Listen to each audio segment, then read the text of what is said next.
Alright guys, so update for our entry. So as we said earlier, we need to wait for the 1 hour candlestick to close below the body. So as we check here, this candlestick, 1 hour, this candlestick closed the body from the below support. So we're expecting the price will continue to go down. And as we saw also from 15 minutes, we find a pullback from the 15-minute supply here. So we see that there's a 15-minute supply for our entry. Actually, there's a rally, there's a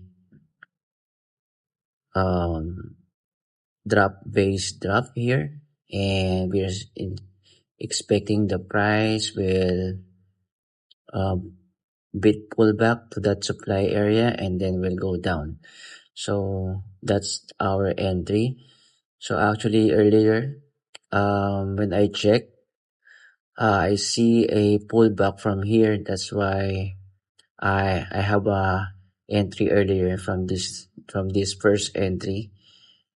But as I check, it didn't actually touch our 15-minute supply. Though I already entered a trade for this first entry, but the supply area not yet touched. So I put another sell limit or sell entry from this level. So once we see the price touch, and we added another sell entry. So there's a 2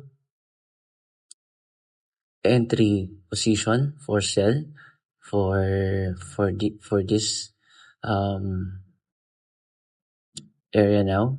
So we are now moving. So we will see if the price will continue to drop from the position that we are expecting. So yeah, because we are in the bearish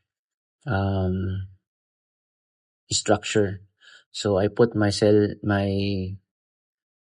stop loss above here, and actually I have another sell limit here just in case the price touched our stop loss, and then we can recover from backup sell from this. So possibly we don't need this anymore, but we need to at least observe the price, what will happen. But right now it look like we are going in the expected direction. So yeah, we'll update you again later. Thanks guys.